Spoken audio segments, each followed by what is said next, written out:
Hey everybody, welcome to the next episode of the Strand Tennis Center podcast, filled with tips, advice, tennis, not tennis, just life advice too, whatever you need. Like it on YouTube, share it on the podcast as well. Thank you. Welcome to the Strand Tennis Center podcast, everybody. It's so great to have Jackie Lopez back, number one player for Rutgers. Jackie, I was just discussing this before we were having technical difficulties.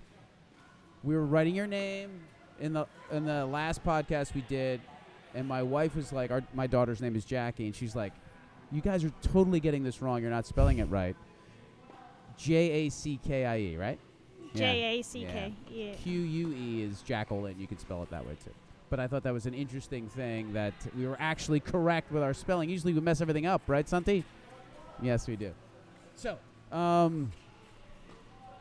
first thing, Hillary was supposed to come in last week because I want to ask you about this. And she had a girl come in to recruit. She wasn't supposed to come, and she did come, a girl from New Jersey. Did you meet her, too? Yes, I met her. How did it go? It went good. Yeah? Yeah. What's the girl's name again? I don't remember her name, Okay. but yeah. She's supposed to be pretty good. Yeah. Yeah. And she works hard. Oh, she does. Apparently, And yeah. did you find that when you see a new recruit, how many of those does Hillary want you to meet? Do you usually meet all the visits? Yeah, we usually meet all the visits. Yeah. I've been hosting probably 2 times already. Okay. And then the last recruit that came in, she saw my apartment and stuff. So they stay the night, or they just stay for? So usually most recruits stay the night. Yeah.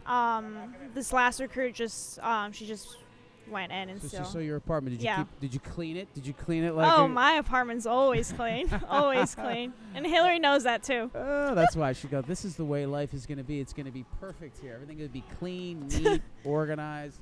So yeah. Season's just early. You have a long season.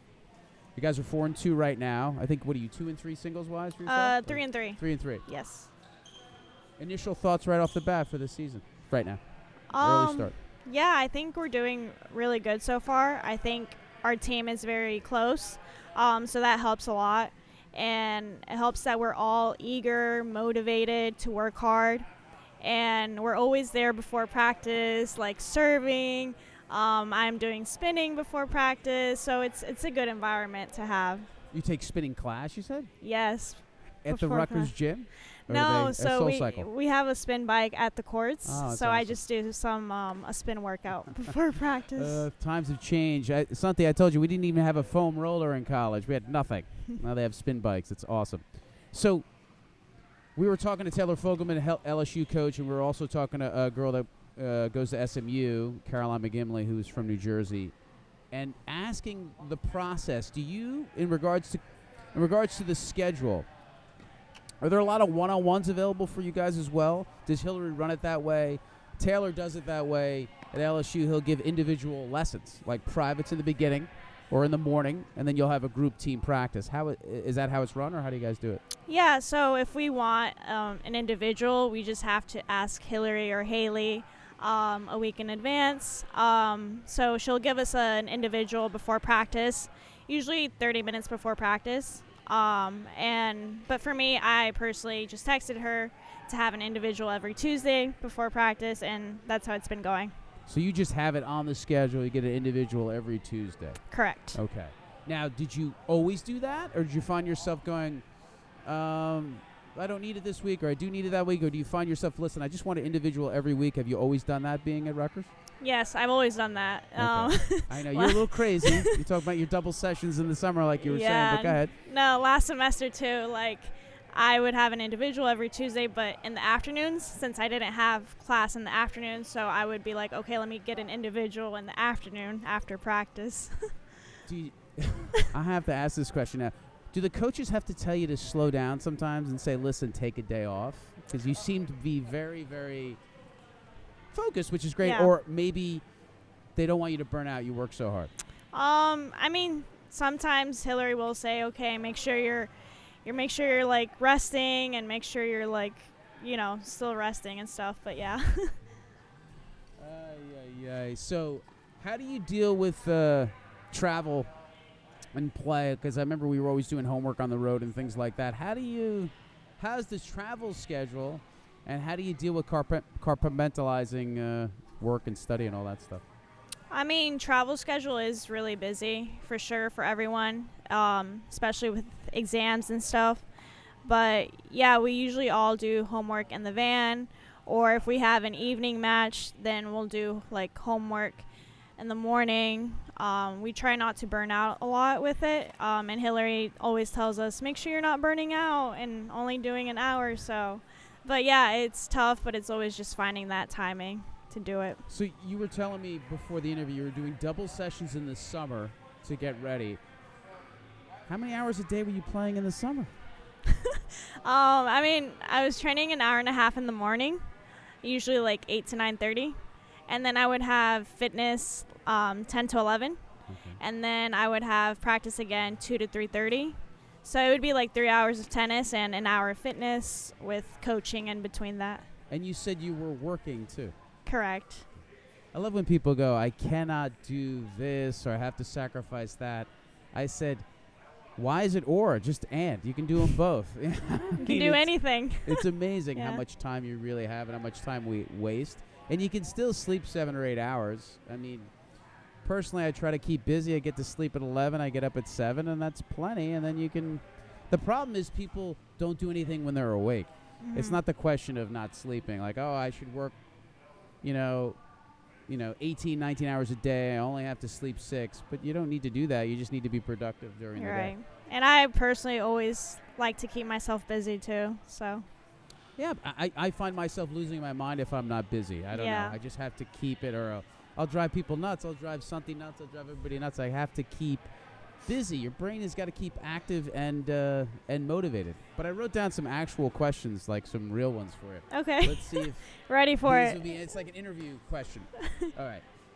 Can you share a transformative experience or breakthrough moment in your athletic career that significantly impacted your trajectory, like a large moment that changed where you were headed, where you were going? Anything you can think of? Breakthrough, like college-wise or juniors? Anything. It could be it could be two. It could be like, I remember when I was in 8th grade this happened, and then in college. Is there any large moment as you go through life? Usually it happens. Usually there's some defining moments when you're in high school, and there's defining moments when you're in middle school. But yeah, if you can think of one or two.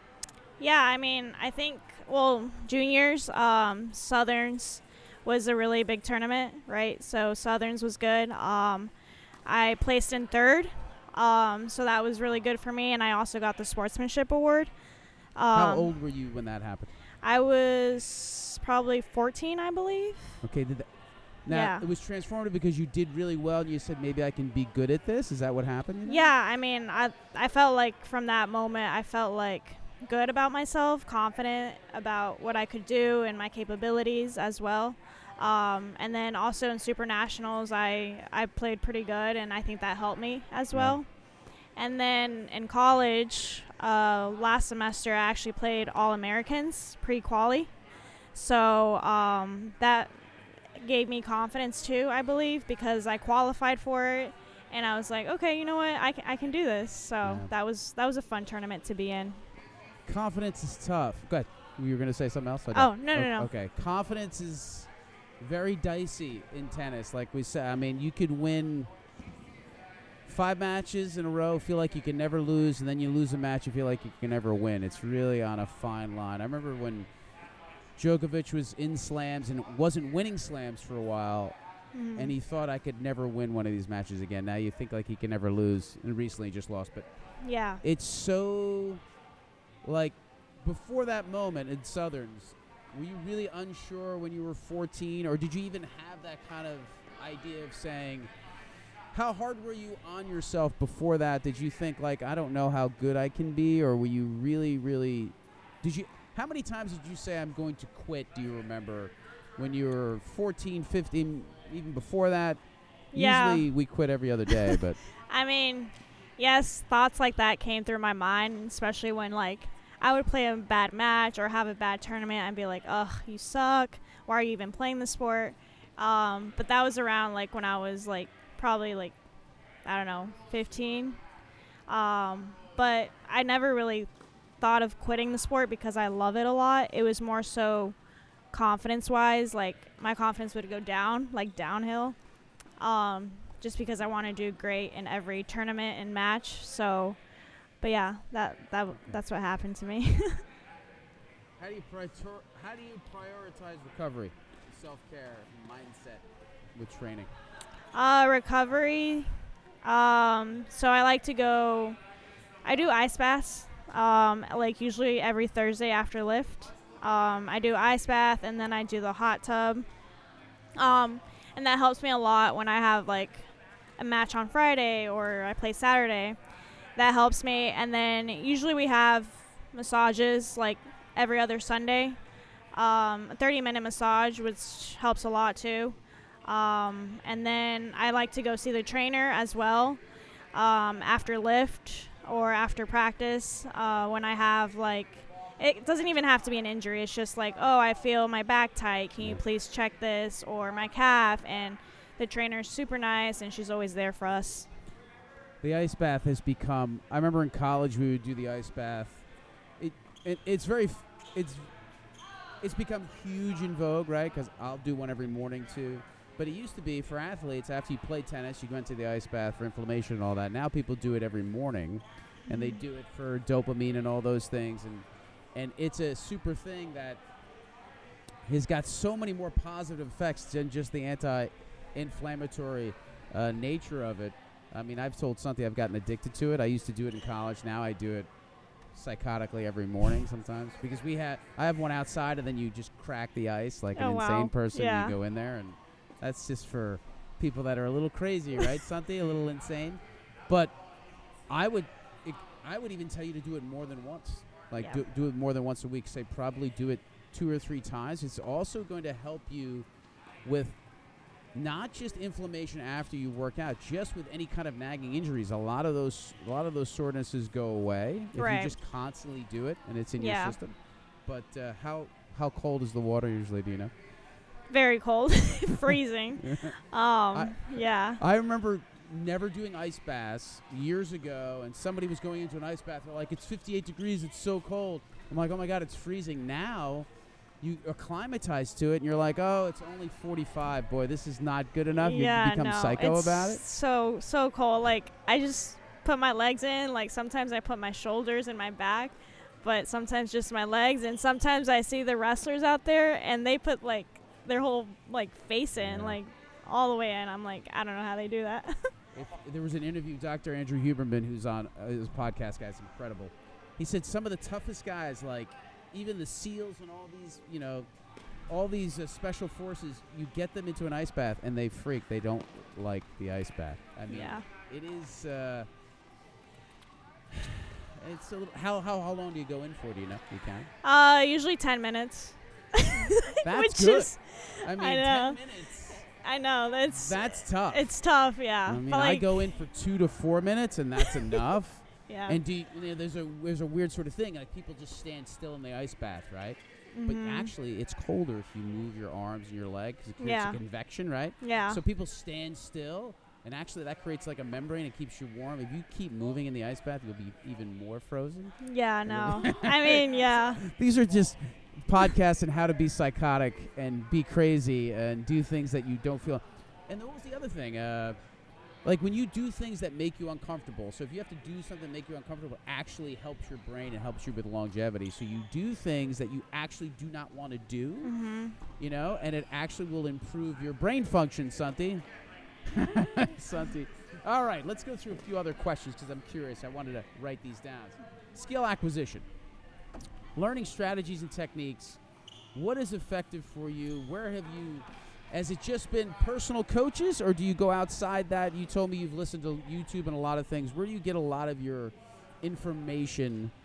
Obviously, you have a head coach, but personally, do you search out other information as well? Yeah, so actually, in the fall, I started working with a psychologist at Rutgers. Awesome. His name is Alex. He's been really, really great. And I meet with him like once a week, 30 minutes. And something I've been doing recently, which has helped me a lot, is meditation. I meditate at night. I asked him, like, does it have to be a specific day or time? And he was like, no, you can meditate anytime as long as you're meditating 5 to 10 minutes. That's perfect. And I've been doing that. I feel more calm, more relaxed. And then he also gave me a book to read, which is called The Inner Game of Tennis. Oh, yeah, I don't know if you heard of it. Great book. Oh, yeah. It's a great book. I'm on chapter 7 right now. There's 10 chapters, and I love it so far. So he's been great. Did you get to the point where he was like, I didn't have to talk too much, but you get to the point where he was like, give someone a compliment, give the opponent a compliment, or they'll go right to their head and they'll think about it. Did you read that part? Yeah, Yeah. I mean, I've been reading about the self 1 and the self 2 concept, so it's fantastic. Then he wrote all these other things. Inner Game of Golf. He got into all those things, which is it's a great book. So, meditation-wise, do you have a process? Do you use one of the apps like Calm or one of those, or how do you do it? Or did he give you a process of meditating? Do you say anything? You do any breathing techniques? What's your meditation look like? So I don't use a specific app. I just look up YouTube videos, and I usually if I want to do meditation for anxiety or for calmness or sleeping, so literally anything I want.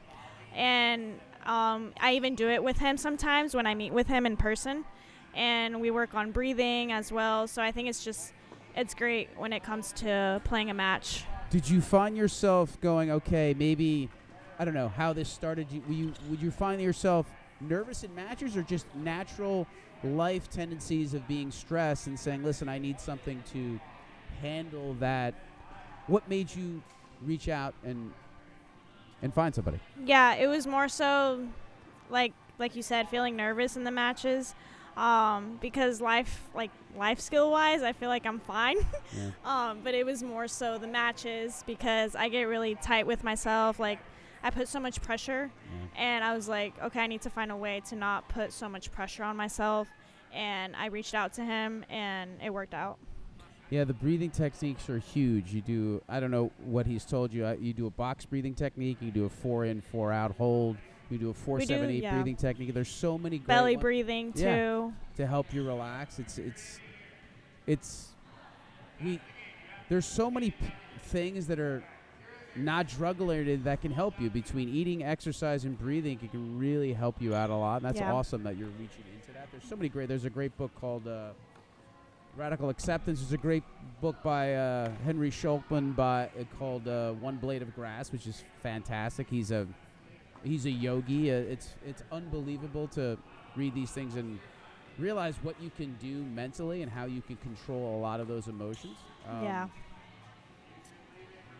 Let me see. What was the other one I was looking at? And he also sent me a video of he did? Djokovic talking about mindfulness and breathing and stuff. You want to?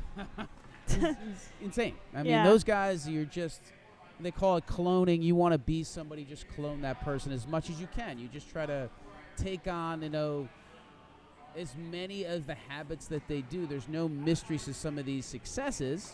Mm-hmm. They always say the game plan's hard, but the game plan's easy, but the discipline's hard. All right. So, being successful at something just takes discipline. Tennis is harder because it's technical and there's a lot of things, but say like losing weight or just saving money, you just need discipline, things like that. Yeah. Aspiring to excel in your athletic pursuits, what piece of advice or lesson did you learn along your journey? Have any advice for anybody? Advice? Success-wise.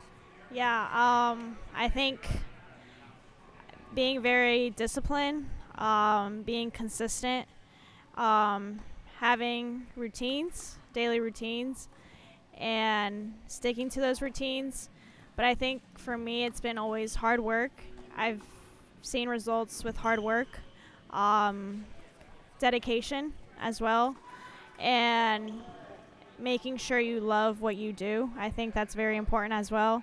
I love tennis, so I feel like for me, it's not a hard sport. Like, it is hard, but like I love it a lot, and I've worked hard for it.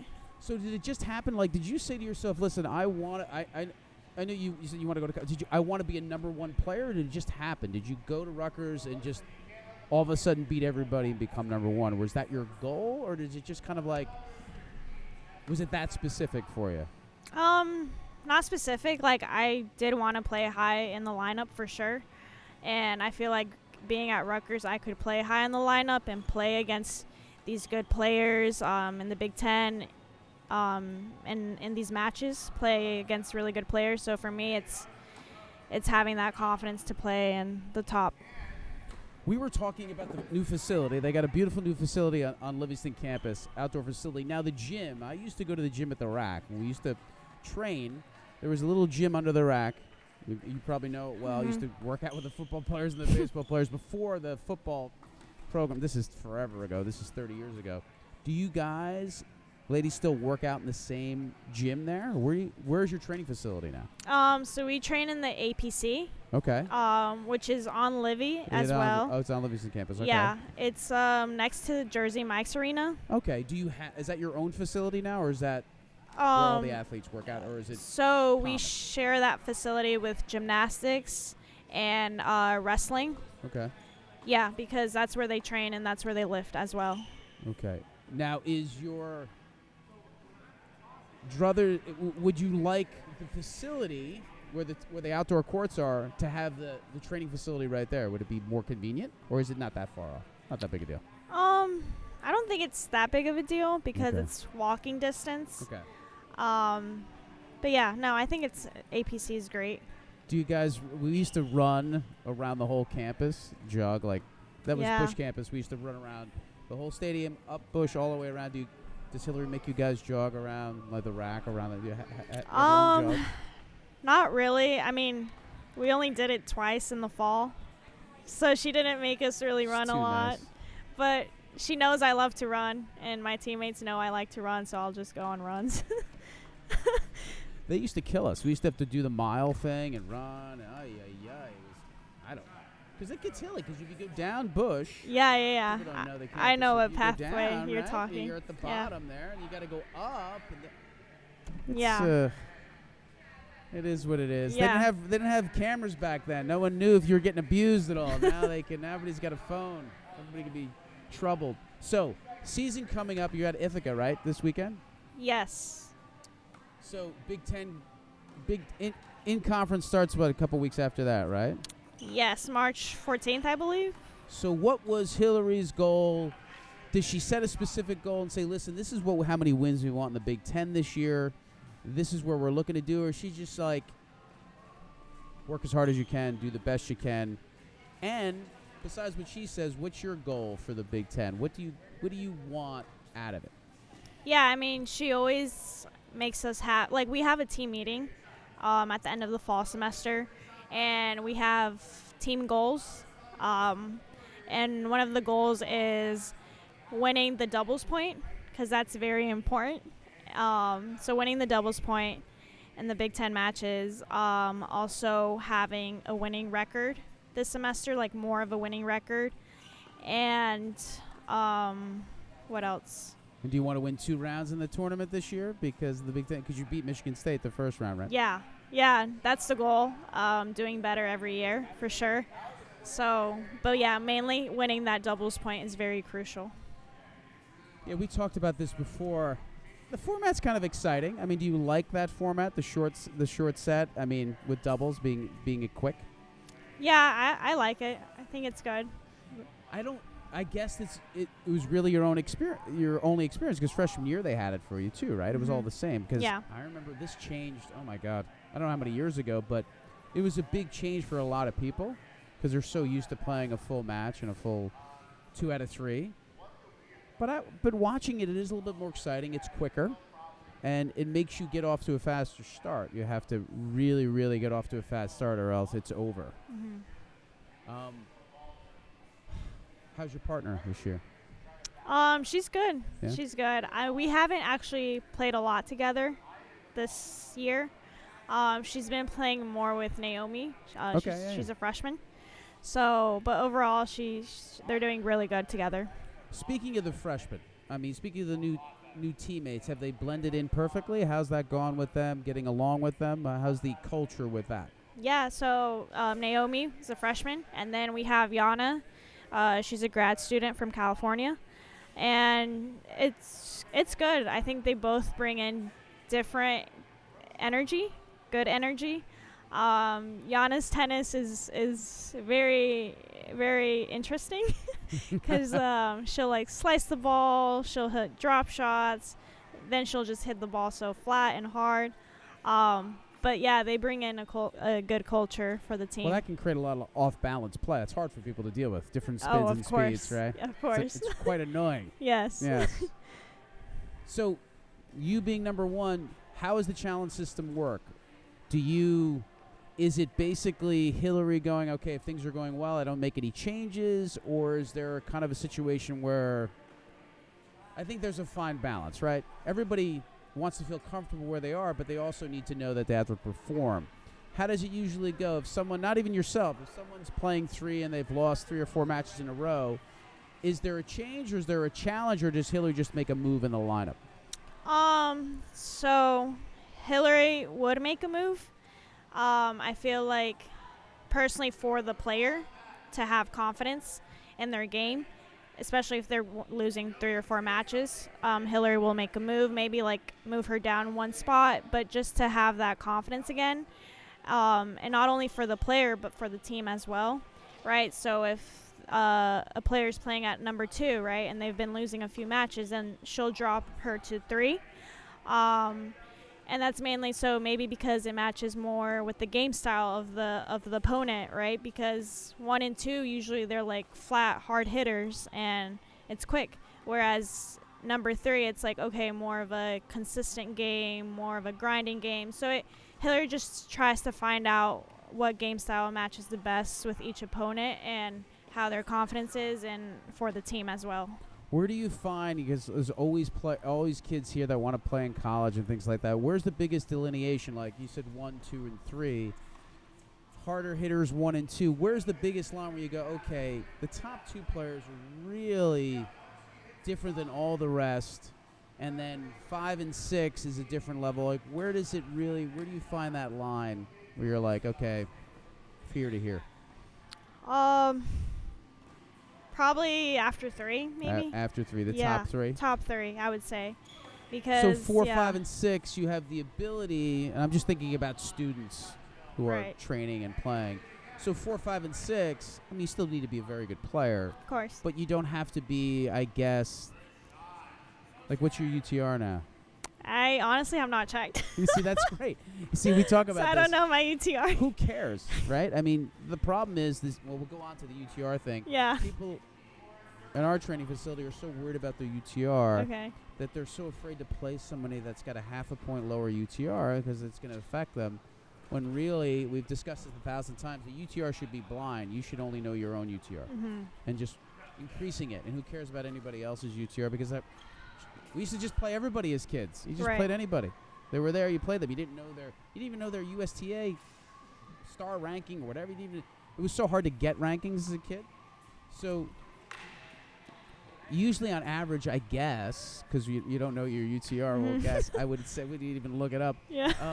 Sorry. I would guess 1, 2, and 3 would probably be 10s and above or somewhere around there, right? And then the 3s below between 8 and 10s, right? Yeah. So I guess it's a good, you hate to use UTR, I guess it's a good goal for a kid to say, okay, if I want to play Division I, I can be a 7 or an 8 on a lot of Division I teams and play 6, 4, or 5. Because a lot of kids put themselves, and you don't want to mislead kids and tell them, all right, everybody can play college. It's very hard. We talk about it's a 1 in 1,000. But the only good thing about a UTR is if you can go, all right, if I can get my number to a 7 and 8, some people are going to look at me because it is the standard right now to look at. Which was great. When you were a kid, when you were doing this, Southerns and all that, were you more obsessed with the UTR? And that was a big deal with school, right? Like, what was your UTR before you were recruited? Like, as a senior in high school, do you know what it was? I think it was a 9.5 when I was being recruited. But yeah, definitely in juniors, I would look more at my UTR for sure. So I get that, juniors look at their UTRs to get into colleges and scholarships and stuff like that. Or if I have this UTR, I'm going to play in this lineup, right? Yeah. So it is stressful. But I feel like once I got into college, especially this year, my junior year, I haven't really looked at my UTR. Yeah. I did check my UTR last year, sophomore year, but I haven't really checked it a lot. But definitely when I was a junior, I would look it up, at Santi. it. Go myutr.com. Look up Jackie's UTR. We'll see. Jackie I Lopez. don't know what it Let's is. just see. It'd be funny to see what it is now. Yeah. But what's that? Jeez. Oh, is that her? Yeah, that's it. 8.8. Well, this is not even. It says it's an 8.9 because she's playing all these great players. That's what happens. Did you look it up from that Georgia. fast? Yeah, she's from Georgia. Yeah, that's it. I don't even know if it's her. Is this the real Jackie Lopez? Stand up. Yeah, so I don't know, to be So honest, that's my not- UTR. You're getting competition. You're playing number one. It's fine. All that Yeah. is great. Did you find that when your UTR, if you can remember, were people reaching out to you more when your UTR got over a 9 or something like that? Did you find that distinct difference, or did you not even know people were just reaching out to you anyways, college-wise? Yeah. I think they were still reaching out to me. Yeah. I think it was UTR and then also like my results in USTA tournaments and ITF tournaments. So I feel like, they look at it, but they also want to see how you're doing in these tournaments, So that's good advice to kids that want to play. So what would you say? Don't obsess about your UTR and just... Yeah, I would say don't be so obsessed with it because UTR is so random. Like, it just goes up and down. And, like, if you have a bad day or a bad match against a lower UTR, like, your UTR can drop, but it's just one bad match or one bad day, So I wouldn't rely on that.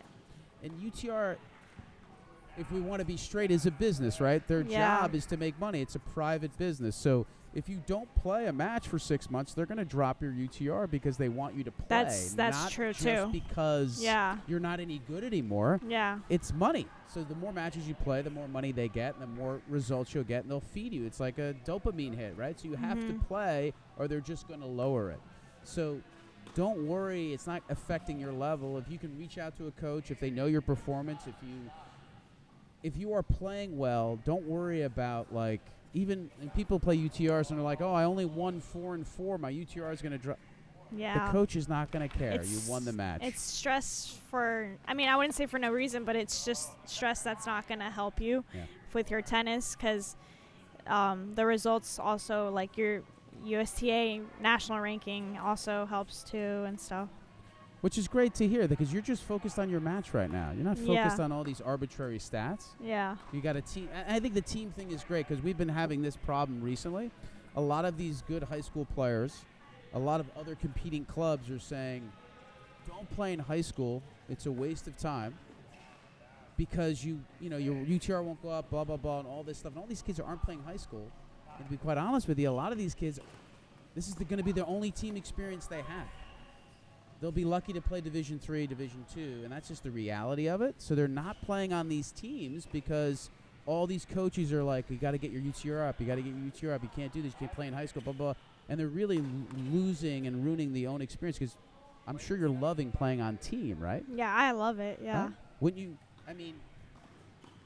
so you've had both, you played USTAs, you played these. Isn't it more fun to be part of a team? Yeah, I love being in a team. Like, the cheering is so different, you have your teammates there supporting you, so it's very fun.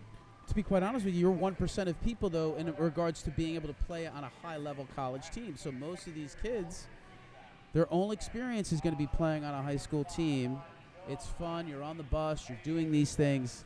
They're all sacrificing this because coaches, which is unfortunate, are pumping them up saying you can do this, this, and this when they really just want their money, which is really terrible. But that's the way it is, and it's unfortunate.